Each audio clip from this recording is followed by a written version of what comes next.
चिराग के सामने चाचा टिक पाएंगे? जब पशुपति पारस की इतनी वजूद है और पशुपति पारस को खूब तवज्जो दे रही है, तो जरा हमें बताइए कि जब ये उपचुनाव होता है तो उनको बुलाया जाता है, उनको आमंत्रण दिया जाता है जाकर के भाषण दीजिए। वो भाषण देने जाते हैं, जब लगता है भारतीय जनता पार्टी को कुछ इफेक्टिव नहीं हो पाया तब बुला दिया जाता है इनको, चिराग पासवान को। तो समझिए जो मेन वक्ता होता है उसको अंत में ही बुलाया जाता है। आप किसी भी मंच पे जाकर के देखिएगा तो जो मेन वक्ता होता है तो उसको रोक के रखा जाता है कि आप अंत में भाषण दीजिएगा, ताकि जो जनता है वो भाग ना जाए। तो ठीक इसी तरह से आप उससे औकात की पता कर सकते हैं कि किसकी औकात कितनी है। 77 से लेकर 2014 तक में रामविलास पासवान लगातार चुनाव जीतते आए हैं। तो रामविलास पासवान का जो बेटा होगा उसी को ना सीट मिलेगा जी। तो वो भी तो भाई हैं। भाई होने से आपको मिल कहां से जाएगा? तो हमेशा अपनी भाई की बात करते हैं। भाई की बात करेंगे नहीं तो उनकी राजनीतिक हैसियत ही क्या है? भाई के बदौलत ही तो उनकी राजनीतिक हैसियत है। उनकी अपनी हैसियत रहती तो वो कहीं से चुनाव लड़ लेते, जहां भी आरक्षित सीट है वहां से चुनाव लड़ ले। जब देखेंगे कि पशुपति पारस की हमारे सामने में चिराग आ गया, हम यहाँ नहीं टिक पाएंगे, तो वो खुद अपना क्षेत्र बदल लेंगे या 2 जगह से चुनाव लड़ेंगे। ये क्लियर बात है। पशुपति पारस एक बार न जीते हैं जी, वहां से 19 में जीते हैं, 19 से 24 तक इनका चल रहा है। 24 के बाद में चिराग पासवान जब वहां से लड़ेगा तो इनको तो पता चल जाएगा कि ना हम इधर कहूंगे ना उधर कहूंगे, उससे बढ़िया दूसरी जगह तैयारी कर ले। पैसा भी बर्बाद करना, मेहनत भी करना और उसके बाद भी आउटपुट में आपको 0 मिलेगा रिजल्टेंट, तो उससे बढ़िया है कि ये दूसरी जगह जाएंगे। और ये क्लियर बात है, जब वहां अगर चिराग पासवान बैटिंग करने के लिए बल्ला लेकर के पहुंच रहे हैं तो पशुपति पारस की कोई जरूरत ही नहीं है वहां पे। उनको अब फील्ड से बाहर हो जाना चाहिए। उनको स्ट्राइक ही नहीं मिलेगा खेलने के लिए। अब नॉन स्ट्राइक पे रह जाएंगे। नॉन स्ट्राइक पे जब पार्टी तोड़िएगा तो नॉन स्ट्राइक पे ही रहिएगा ना जी। कल अमित शाह से चिराग पासवान की मुलाकात हुई और उसके बाद आज चिराग पासवान ने प्रेस कॉन्फ्रेंस कर दिया और उस प्रेस कॉन्फ्रेंस के जरिए विपक्ष के नेताओं को तो उन्होंने बताया है कि भाई हम एनडीए में शामिल हो गए हैं, लेकिन उसके साथ साथ उन्होंने अपने चाचा जी की तकलीफें बढ़ा दी है। उन्होंने कहा है कि चाचा जी को साफ तौर पर उन्होंने कहा है हाजीपुर लोकसभा चुनाव क्षेत्र से लड़ेंगे, तो अब इससे साफ जाहिर होता है कि वो ये बात अपने चाचा जी को एक संदेश पहुंचाना चाह रहे हैं कि चाचा जी अब जो आप हाजीपुर में चुपचाप बैठे थे, हाजीपुर से आप चुनाव नहीं लड़िएगा, हम ही लड़ेंगे। उन्होंने ये बात कह दिया है। तो क्या लगता है कि जमुई लोकसभा क्षेत्र छोड़कर चिराग पासवान वहां अपने चाचा के सामने टिक पाएंगे? चिराग पासवान चाचा के सामने टिक पाएंगे या चिराग पासवान के सामने चाचा टिक पाएंगे? ये बड़ा बात है। आप उल्टा सवाल कर रहे हैं। आप जो सवाल कर रहे हैं कि चाचा के सामने चिराग टिक पाएंगे, नहीं, चिराग के सामने चाचा टिक पाएंगे, क्योंकि ये क्लियर हो गया। जो पशुपति पारस कल तक कहते थे कि हमको आमंत्रण, जो विपक्षी एकता की बैठक के बाद 5 तारीख को ही हमको आमंत्रण आ गया था कि एनडीए में आपको बैठक है, आपको बुलाया जा रहा है, और उसी समय ये बोल रहे थे कि हमको हाजीपुर का सीट कंफर्म है, हम हाजीपुर से चुनाव लड़ेंगे पशुपति पारस। लेकिन उसके बाद में जब इनका आमंत्रण आता है चिराग पासवान का, ये जाते हैं तो ये साफ क्लियर कट बातें कह देते हैं, क्योंकि चिराग पासवान वैसे आदमी नहीं है। दिक्कत इनको नहीं है, इनको बुलाया गया है, इनको आमंत्रण दिया गया है, तब ये गए हैं। इनको मंत्री भी बनाया जा रहा है। तो समझिए कि चिराग पासवान कहाँ है और पशुपति पारस कहाँ है। पशुपति पारस के सामने में चिराग पासवान की बात करना ही नहीं चाहिए। मतलब चिराग पासवान बहुत आगे है इनसे। लेकिन वही पशुपति पारस जी कहते थे, आप उठा के देख लीजिए कुछ दिन पहले का वीडियो, कि चिराग का जमानत जब्त कर देंगे। चिराग जमुई का लोकसभा क्षेत्र बचाकर तो दिखाएं, हाजीपुर तो दूर की बात है। तो वो अपना सिटिंग सीट छोड़कर वो लड़ेंगे हाजीपुर से। पशुपति पारस की क्या औकात है आप बताइए जरा।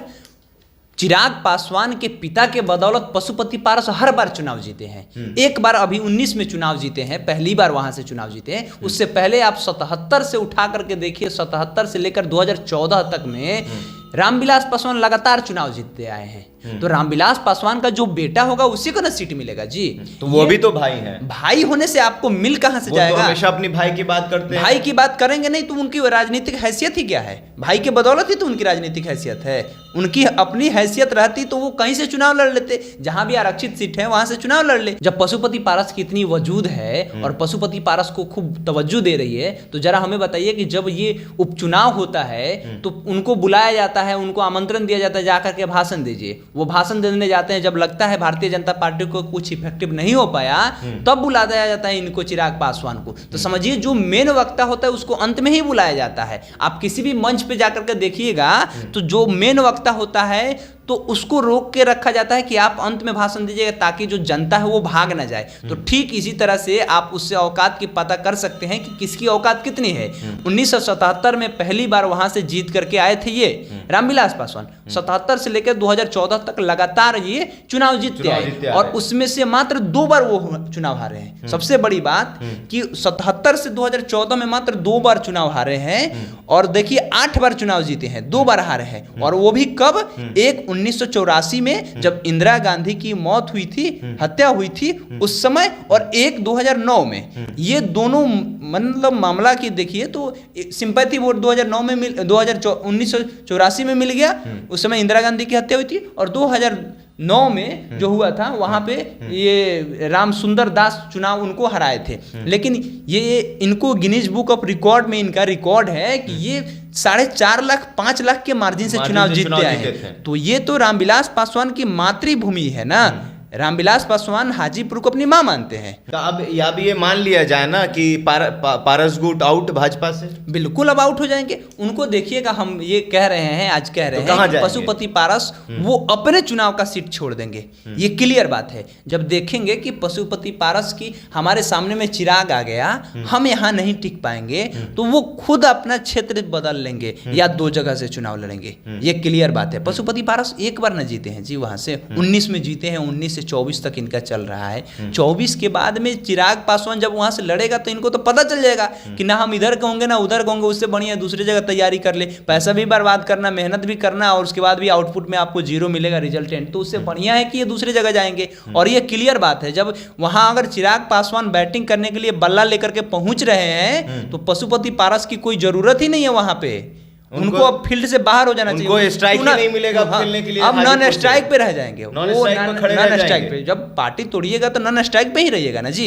आप जब बार बार पार्टी तोड़ने की बात करते हैं, कहते हैं कि कौन है चिराग पासवान हम नहीं जानते हैं, पशुपति पारस का ये स्टेटमेंट है कि कौन है चिराग पासवान हम नहीं जानते, तो वही चिराग पासवान है जिसने आपको आउट कर दिया। लेकिन और एक चीज समझना होगा केशव जी, जैसे ही पारस गुट को भाजपा ने अपने करीब लेकर आया था तो चिराग पासवान ने अग्नि परीक्षा दी है। जहां जहां क्षेत्र में जाते थे वो देखिए कि उसके बाद से, कोविड के बाद से जब इनका पार्टी टूटा तो हर मुद्दे पर वो मुखर होकर बात किया उन्होंने। और उसके बाद वो अपने क्षेत्र में एक्टिव भी रहे, चाहे वो जमुई हो या बिहार का कोई कोना हो, वो हर जगह जाते थे, लोगों से मिलते थे, दलित के मुद्दों पर वो सामने आते थे और उसके बाद उसकी बात भी रखते थे। आप अरवल वाला मामला याद करिए, उसके पैदल वहां मार्च किए थे और भी कई जगह वो लगातार जाते रहे।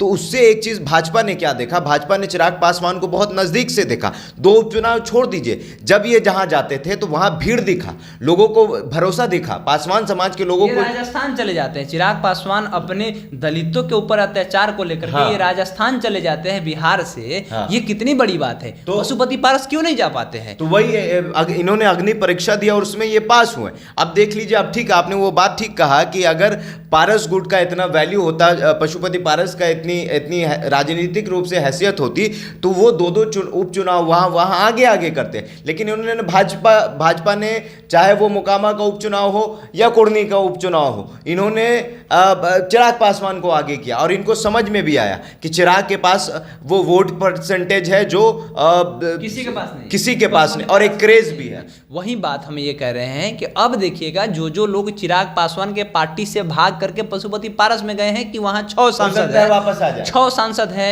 वहां ज्यादा वजूद है, उनके पास में सब कुछ है, मोदी जी उनको मंत्री बना करके रखे हैं। तो अब देखिएगा कि जो लोग इधर से भाग करके पशुपति पारस में गए हैं, वही लोग अब रात में व्हाट्सएप पे चिराग पासवान के मैसेज करेंगे, सर हम आ जाते हैं आप में, आप हमको यहाँ से टिकट दीजिएगा। अब चिराग पासवान कहेंगे कि नहीं, जब आप इधर के नहीं हुए तो आप उधर के भी नहीं हो रहे, तो हम आपको नहीं रखेंगे। ये देख लीजिएगा, जो लोग चिराग पासवान के खेमे से भाग करके पशुपति पारस में गए हैं, वो सारे लोग आएंगे। और चाचा का पत्ता कट चुका है। दिक्कत किनका है कि चाचा का पत्ता तो साफ है ही, अब उनके जो भाई है प्रिंस पासवान, जिनको कहा जाता था कि ये लोग करण अर्जुन के जोड़ी है, इतना सुंदर दिखते हैं, इतना युवा है दोनों। अब देखना है कि जो प्रिंस पासवान कहते थे कि हम किसी को नहीं जानते हैं, कौन है चिराग पासवान, हम बात ही नहीं जानते हैं। इंटरव्यू में जब पूछा जाता है पशुपति पारस और प्रिंस पासवान से कि चिराग पासवान को आप लोगों ने नहीं बुलाया, तो कहते कौन है चिराग पासवान, हम नहीं जानते। अब पता चलेगा कि प्रिंस पासवान को पता चलेगा और पशुपति पारस को पता चलेगा किसका नाम है चिराग पासवान। तो मतलब बेसिकली ये देखा जाए तो भाजपा ने लॉलीपॉप दिया था पशुपति पारस को। बिल्कुल, अब 2024 तक की ही बात है ना। 2024 के बाद प्रिंस पासवान कहां से चुनाव लड़ेंगे वो खुद सोचे। जहां से वो चुनाव लड़ेंगे वहां से चिराग पासवान अपना कैंडिडेट उतार दे तो क्या होगा उनका।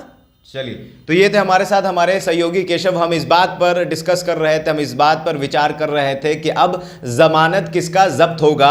चाचा के लिए चैलेंज बढ़ गया है, अब देखना ये होगा कि क्या वो हाजीपुर से अपनी सीट बचा पाते हैं कि नहीं। बहरहाल आपकी क्या प्रतिक्रिया हमारे कमेंट बॉक्स में जरूर बताइएगा। अगर आप हमारे फेसबुक पेज पर हैं तो लाइक करिए, अगर आप हमारे यूट्यूब चैनल पर हैं तो सब्सक्राइब करिए।